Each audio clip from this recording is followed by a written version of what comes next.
አመሰግናለሁ። ዛሬ የጋበዝናችሁ በወቅታዊ ጉዳይ ላይ መግለጫ ለመስጠት ነው።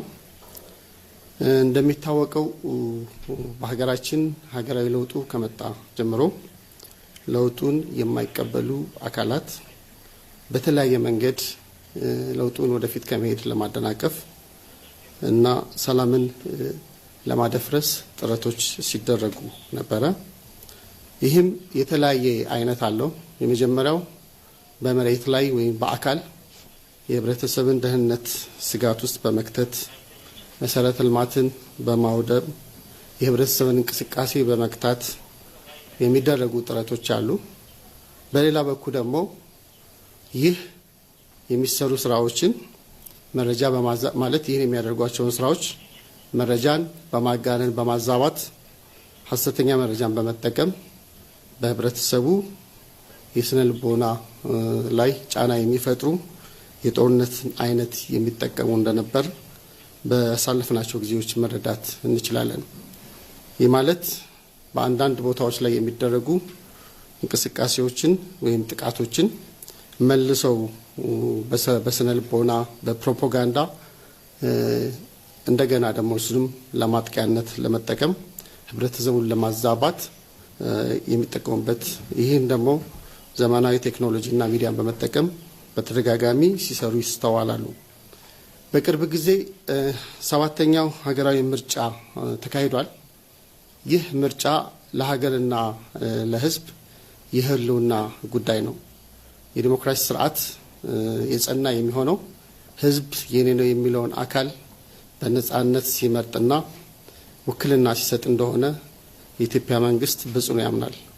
ይህ ምርጫ ጊዜውን ጠብቆ መከናወን እንዳለበት በጽኑ ያምናል። ይህን ስላመነ የህልውና ጉዳይ ነው ብሎ በህዝብና በመንግስት ቅንጅት በሰላማዊ በሆነ መንገድ ምርጫውን ለማከናወን ፍትሐዊና ተቀባይነት ያለው ምርጫ ለማከናወን በሁሉም የመንግስት አካላት በቅንጅት ሲሰራ ነው የቆየው። በሌላ መልኩ ደግሞ ይህ ምርጫ የህልውና ስጋት የሆነባቸው አካላት በሌላ ስራ ውስጥ እንደነበሩ መረዳት እንችላለን። ማለት የመንግስትን ስልጣን በምርጫ ሳይሆን በኃይል የመቆጣጠር ፍላጎት ያላቸው በታሪካቸው ከጥይት ውጪ ባሎትን ወይም የድምጽ መስጫ ኮረጆን የማያውቁ አካላት የኢትዮጵያ ጠላቶች፣ ባዳዎች፣ የኢትዮጵያ እድገት የህዝቦቿ መለወጥ ሁሌም እንደ ስጋት የሚመለከቱ ባዳዎች የነዚህን አጀንዳ ተቀብለው በህዝብ ላይ ስጋትንና ጉዳትን ለመፍጠር ሁሌ የሚተረተሩ ተገዢ የሆኑ ቅጥረኛ ባንዳዎች በመቀናጀት ይህ 7ኛው ሀገራዊ ምርጫ መከናወን የለበትም መቆም አለበት በሚል አቋም ወስደው ከምርጫ በፊት በምርጫ ወቅት እና ከዛ በኋላም የተለያዩ እንቅስቃሴዎችን እያደረጉ እንደሆነ መረዳት እንችላለን። ከምርጫ በፊት ይህ ለምንድን ነው የጠሉት ብለን ስንመለከት የምርጫ በጊዜ የተገደበ ነው የመንግስት ቅቡልነት። ያ ጊዜ በሚያልቅበት ጊዜ እንደገና ወደ ሌላ የተለመደ ዘፈን ለመግባት ከመፈለግ ነው። ያ ማለት ቅቡልነት የለውም፣ መንግስት የለም፣ ስለዚህ የሚል ከሁሌም በስርዓትና በዲሞክራሲ ስርዓት ሀገርን እያጸኑ ከመሄድ ይልቅ በሌሎች መንገዶች የመንግስትን ስልጣን የመሻት ፍላጎት የወለደው እንደሆነ መረዳት እንችላለን። ይህ በመሆኑ በሀገራችን ይህን ታላቃዊ 7ኛ ሀገራዊ ምርጫ ለማከናወን በሁሉም የመንግስት አካላት ተቀናጅቶ በሚደረጉ ስራዎች፣ በሌላ በኩል ደግሞ እሱን ለማደናቀፍ ደግሞ በሚሰሩ አካላት መካከል ከፍተኛ የሆነ ውጥረት እንደነበረ መረዳት እንችላለን። ያ ማለት ምርጫው ከመከናወኑ በፊት ምርጫ ካርድ እንዳታወጣ የሚል የህዝብ ጥሪ ያደረጉ፣ ከዛ በኋላ አሁንም ለምርጫ የሚወዳደሩ ፖለቲካ ፓርቲዎች በሚያደርጓቸው የድጋፍ ጥሪዎች፣ ሰልፎች እንዳትገኝ ያሉት ህብረተሰቡን። ሶስተኛው ደግሞ እንዳትመርጥ አሉት። አሁን ህዝብ የሚደግፈውን የሚመርጠውን የሚበጀውን የሚለይ ህዝብ እንዳለን ያረጋገጠበት ሁኔታ ማየት እንችላለን። ምክንያቱም በእነዚህ 3 ጥሪዎች ህዝቡ በተለይ 3 ጊዜ እንዲሸነፉ አድርጓል። የምርጫ ካርድ እንዳታወጣ ብለው በጠሩት ልክ በሀገራችን ታይቶ በማይታወቅ ደረጃ በከፍተኛ ደረጃ ህብረተሰብ ወጥቶ የምርጫ ካርድ ወሰደ። ወዮልህ ሰልፍ እንዳትወጣ፣ ሐሳብን እንዳትደግፍ፣ አደባባይ ላይ እንዳትወጣ ባሉት ጊዜም ከዚህ በፊት ታይቶ በማይታወቅ ሁኔታ ያመነበትን የፖለቲካ ሐሳብ ለመደገፍ በአደባባይ ላይ ወጣ። በምርጫው ቀን ሲመጣ እንዳትመርጥ የሚለውንም ሐሳብ እንደዚሁ በመተው ባለመቀበል በምርጫው ቀን እንደዚሁ በታሪክ ሊጠቀስ በሚችል መልኩ ከፍተኛ የህዝብ ቁጥር ወጥቶ መርጧል። ይህ በሚያደርግበት ጊዜ ግን ያለ መስዋዕትነት የተከናወነ ጉዳይ አይደለም። በአንድ በኩል ትልቁን መስዋዕትነት የከፈለው ህዝቡ ነው።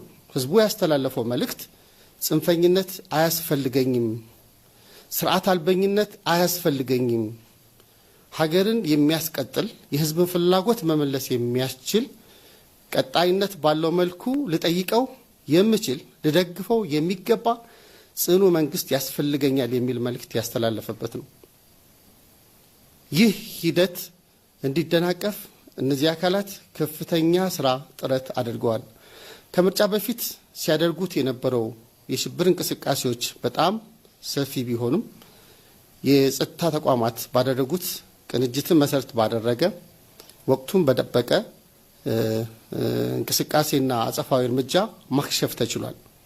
ያም ሆኖ ግን የህብረተሰብ ላይ ሽብርን ለመፍጠር የተከናወኑ ከባድ ልንላቸው የምንችለው ከእሴቶቻችን አንጻር የሽብር ጥቃቶች ተፈጽመዋል። ለምሳሌ በሀገራችን የስፖርት አፍቃሪያን የኢሮፒያን ቻምፒዮንስ ሊግን ጨዋታ በሚመለከቱበት ጊዜ በጎንደር ዩኒቨርሲቲ በጤና ሳይንስ ኮሌጅ ላይ ጨዋታ እያዩ ለነበሩ ወጣቶች ተማሪዎችን ከተለያየ የሀገራችን ክፍል የተሰበሰቡ በአንድ በፍቅር በሰላም እየጨፈሩ እየተመለከቱ የነበሩ ወጣቶችን ደስታ የሚጎዳ ለኛም ጥሩ ሀዘን የሚያደርግ በተለይ ደግሞ ለአካባቢው ማህበረሰብ የሚታወቀው ጎንደር የዩኒቨርሲቲ ተማሪዎች ሲመጡ ተቀብሎ የቃል ኪዳን ቤተሰብ ሰይሞ ባዕዳነት እንዳይሰማቸው በሁል ጊዜ በበዓል በቤተሰብነት አቅፎ የሚኖር ማህበረሰብ ላይ ፈንጅ በማጥመድ አንድ ተማሪ እንዲሞትና 26 ተማሪዎች እንዲቆስል አድርገዋል። በተለያዩ ቦታዎች የህብረተሰቡን የመምረጥ እንቅስቃሴ ለመገደብ የሚያስችል ማድረግ የሚችሉትን ነገር በሙሉ አድርገዋል። በምርጫው ቀንም ሰው ወጥቶ ያመነበትን መርጦ እንዳይገባ ለመረበሽ አለን በሚሉት መሳሪያ ማድረግ እንችላለን በሚሉት ጉዳይ በሙሉ ለማደናቀፍ ሞክረዋል። ግን ሁሉም ከሽፏል ማለት እንችላለን። ምክንያቱም በምርጫ ቦርድ የወጡ ሪፖርቶችን ስንመለከት ሀገራችን ህዝብ በቃኝ፣ እኔ በመንግስት እንዲኖረኝ በምፈልገው ፍላጎቴ ላይ ማንም ሊቆምብኝ አልፈልግም፣ መንግስት የመምረጥ አቋሜና ፍላጎቴ የኔ ነው ብሎ የወሰነበት መሆኑን እንመለከታለን። ይህን ስንመለከት ለኢትዮጵያ ታሪክ በፖለቲካ ታሪክ ውስጥ በታላቅ ድል የሚከሰት ነው። ህብረተሰቡ ያሉትን ፈተናዎች ተቋቁሞ ያሉትን ሁኔታዎችን በማለፍ በየጊዜው የሚደረጉበትን የስነልቦና ጦርነት የሚዲያ ጦርነት ተቋቁሞ የራሴ የሚለውን መንግስት ለመምረጥ የዲሞክራሲ መብቱን ኤክሰርሳይዝ አድርጓል። ይህም ግን እነዚህ አካላት እስከ መጨረሻው ድረስ አሁንም ተስፋ አልቆ በእለቱ ቀን ራሱ ሁላችሁም የኢትዮጵያ ህዝብ እንደሚያውቀው የምርጫ ቦርድ መግለጫ ሲሰጥ የተወሰኑ የምርጫ ጣቢያዎች በሴኩሪቲ ምክንያት ወይም በተለያዩ ምክንያቶች ምርጫ አልተጀመረባቸውም ሲባል በኢትዮጵያ ውስጥ ምርጫ ተቋርጧል፣ በዚህ ክልል ውስጥ ምርጫ ተቋርጧል የሚል የሚያደናብር የሚያዛባ መረጃ ሲሰጥ ነበር። 143 የምርጫ ጣቢያዎች ሲባል ማለት ነው። ከ50 ሺህ በላይ ባሉ ምርጫ ጣቢያዎች ውስጥ ምርጫ እየተከናወነ በነበረበት ወቅት ማለት ነው። ግን ሐሰት የፈለገ ቢሆን የተወሰነ ጊዜ ሰዎችን ያወናብድ እንደሆነ እንጂ እውነት አሸናፊ ስለሚሆን አሁንም ተሸናፊነቱን ራሱ የዓለም ማህበረሰብ ታዛቢ ቡድኖች ሁሉም በሚመለከቱት ማረጋገጥ ተችሏል።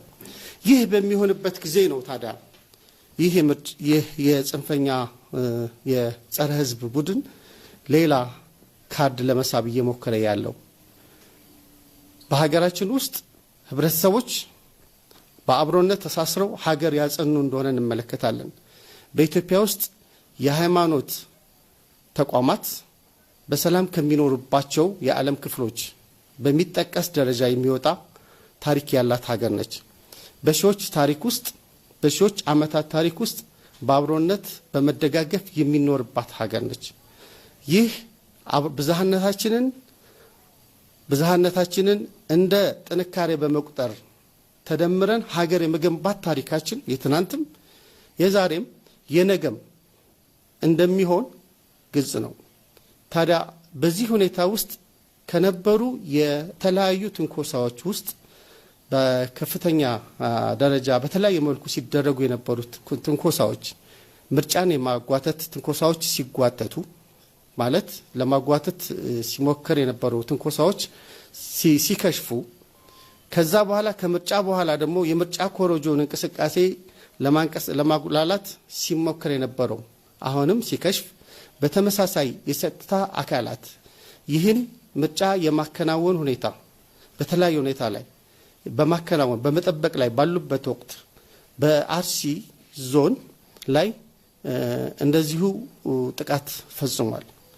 የአርሲ ዞን ጥቃት ስንመለከት ዘርዘር ባልከን ስንመለከተው አሰኮ ወረዳ ላይ ደለታ ጨፌ ቀበሌ ላይ በተደረገው ጥቃት ይህ በሌላ አካባቢ ምርጫን ለማደናቀፍ ሲሞክር የነበረው ጽንፈኛው ሽብርተኛው የሸኔ ቡድን እዛ አካባቢ ላይ ያሉት ላይ በመጀመሪያ ግጭት የፈጠረው ከአካባቢው ካሉት የጸጥታ አካላት ጋር ነው፣ ከሚሊሻና ከፖሊስ ማለት ነው። ይህ የሚያመላክተው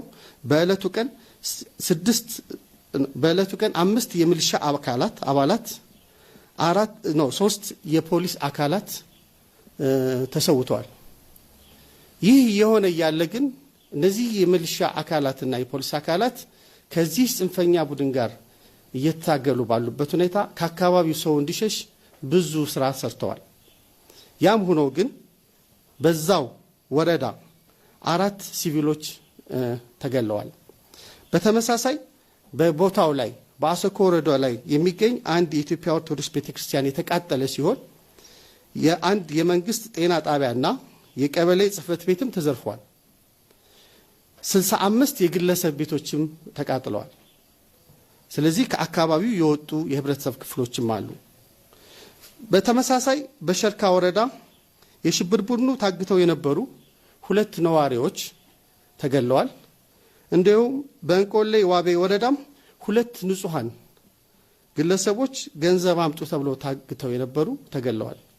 ይህ ሁኔታው ይህ ሆኖ ያለ ይህ መሆኑም በጣም አሳዛኝ እንደሆነ ሁሉም የህብረተሰብ ክፍል የሚያምን በመሆኑ ምክንያቱም ሰዎች ተበድለው አጥፍተው እንኳ ቤተክርስቲያንና የሃይማኖት ተቋማት ይጠለያሉ እንጂ ቤተክርስቲያንና የሃይማኖት ተቋማት የጥቃት ማዕከል መሆን ታሪካችንም እሴታችንም አያገልጸንም። ይህ አሳዛኝ ድርጊት መወገዝ እንዳለበትና መንግስትም በጽኑ ያወገዘው እንደሆነ የገለጽን ግን ጉዳዩ ላይ ፋክቶችን ለማዛባትና የተለየ ቅርጽ ለመስጠት የተካሄደውን ሁኔታ ግን በጣም በጽኑ እናወግዛለን። እንደ ሰላም ሚኒስተር ማለት ነው። ጉዳዩ በልኩ መታየት አለበት የሚል ጽኑ እምነት አለን። አዎ ጥቃት ተፈጽሟል። አሳዛኝ ጥቃት መደረግ የሌለበት። አዎ እነዚህ ንጹሃን አማኞች መጎዳት የለባቸውም። አዎ የእምነት ተቋማት በክብር ልናከብራቸው እንጂ ልንጎዳቸው አይገባም። እነዚህን ተቋማት የመጠበቅ ኃላፊነት እንዳለብንም በጽኑ እናውቃለን። እንዲህ አይነት ኢንሲደንቶች በሚፈጠሩበት ሰዓት ሆነኝ ብለው ህብረተሰብን አብሮነት ለማፍረስ አብሮነትን ወደ ግጭት ለመውሰድ በሚደረጉ ጉዳዮች የሚመጡ ጥቃቶችን ግን በልኩ ማየት ያስፈልጋል። ምክንያቱም በኦሮሚያ ክልል ከ6000 በላይ አድባራትና ገዳማት ያሉበት ክልል ነው። በጣም ታሪካዊ የሆኑ በሃይማኖታዊ በቅድስና ቦታቸው ላይ ከፍተኛ ቦታ የሚሰጣቸው ገዳማት በኦሮሚያ ክልል ይኖራሉ። በኦሮሚያ ክልል ህብረተሰቡ የክልሉ መንግስትም እነዚህ ገዳማትና አድባራት ተከብረው እንዲኖሩ ደህንነታቸው እንዲረጋገጥ ሌት ተቀን ነው ስራ የሚሰሩት።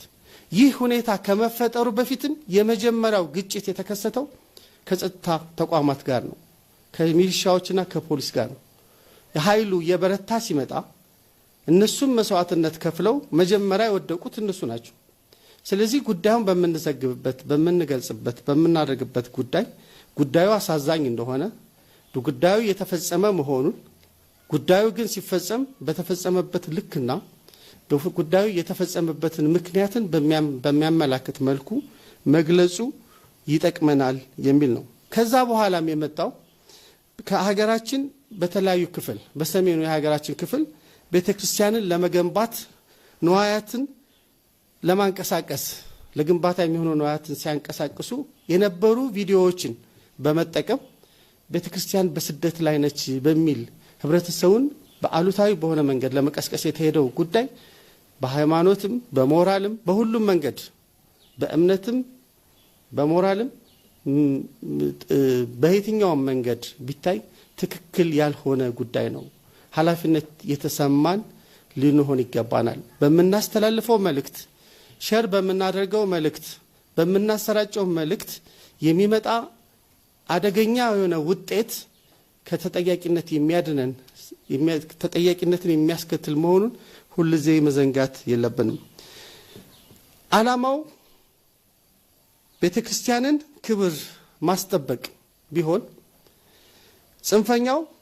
ጽንፈኞች ቤተክርስቲያንን ተገን አድርገው የሚያደርጉትንም ትክክል ያልሆነ እንቅስቃሴ አውጋዦችም መግለጫ አውጪዎችም በተመሳሳይ ሊያወግዙት ይገባል ብለን እናምናለን። ምክንያቱም የእምነት ተቋማት ከየትኛውም የፖለቲካ ማስፈጸሚያ ከየትኛውም የፖለቲካ ዓላማ ማስፈጸሚያ ጉዳዮች ላይ መዋል እንደሌለባቸው በሕግም በሞራልም የሚታመን ነገር በመሆኑ ነው። በመጨረሻም ጽንፈኛው ቡድን ምርጫን ከማደናቀፍ ጋር የውስጥም የውጭም ባዕዳዎችም ባንዳዎችም ተቀናጅተው ያደረጉት ስራ ከሽፏል። እንደምናውቀው በሀገር ውስጥ የምርጫ ቦርድ ምርጫ አይከናወንባቸውም በተለያዩ ምክንያቶች ብሎ ከለያቸው ክልሎች በማሟያ ምርጫ ይታያሉ ካላቸው ውጪ ያሉት ምርጫ ክልሎች ተከናውነዋል።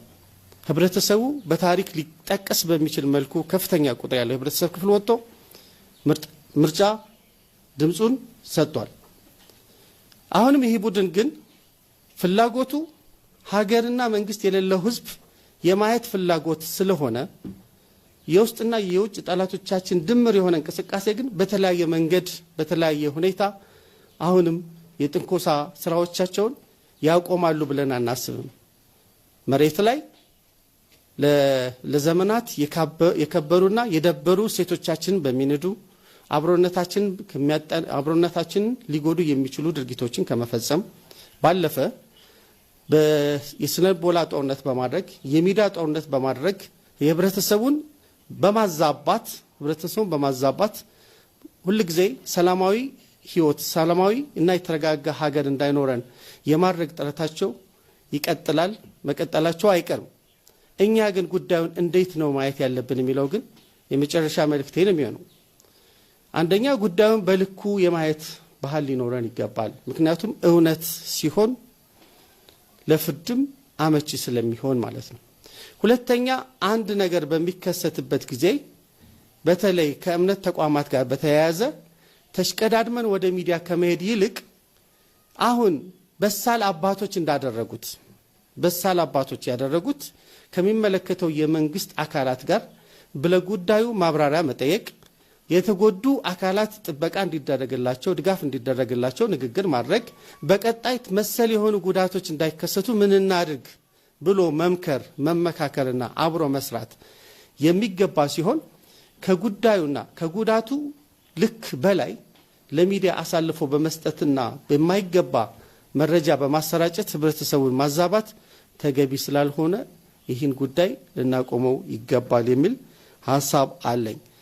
በቅርብ ጊዜ የተከሰተውን አርሲ ጋር ተከስቶ የነበረውን ጉዳይ ለማርገብ ብዙ አካላት ጋር ግንኙነት ነበር። እንደ ሰላም ሚኒስቴር መጀመሪያ ልክ ድርጊቱ እንደተፈጸመ ከክልሉ ጋር ተገናኝተናል። ልክ ከመንግስት ካሰማራቸው የጸጥታ አካላት ጋር በቅርጅት እየሰራን ያለ ነው። የበለጠ ግን ከኢትዮጵያ ኦርቶዶክስ ቤተክርስቲያን የበላይ አመራሮች ጋር በቅርበት ስለ ጉዳዩ በጥልቀት ተወያይተናል። ይህን በማድረጋችን ስለ ጉዳዩ ምንነት፣ ስለ ጉዳቱ መጠን፣ ስለ ጉዳት አድራጊዎች ፍላጎት እና አጠቃላይ ምን እንደሆነ መግባባት እነሱ ጋር ደርሰናል። ቀጣይ የሃይማኖት አባቶች በቦታው ሄደው ሁኔታውን የሚመለከቱ በቦታው ላይ ተመሳሳይ ጉዳዮች እንዳይፈጠሩ የመንግስት መስራት በጋራ የምንሰራቸውን ጉዳዮች ለይተን የምንሰራ ይሆናል። እንደዚሁም በዚሁ አጋጣሚ ማመስገን ፈልገው ይህን ጉዳይ እንዳይራገብ ሁኔታውን በልኩና በመጠቀሚያ ከመሆን ራሳቸውን ያራቁት የመንፈሳዊ ወጣቶች ማህበራትም ሊመሰገኑ ይገባል።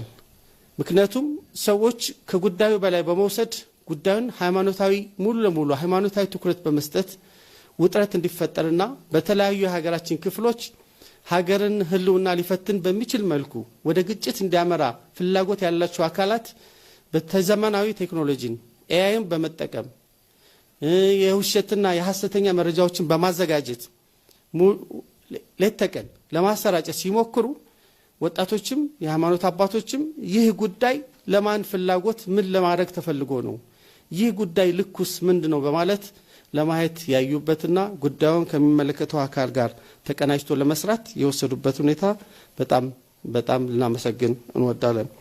ቀጣይም እንዲህ አይነት ሁኔታዎች እንደ ማህበረሰብ ሊገጥሙን የሚችሉበት ሁኔታ ሊኖር ይችላል።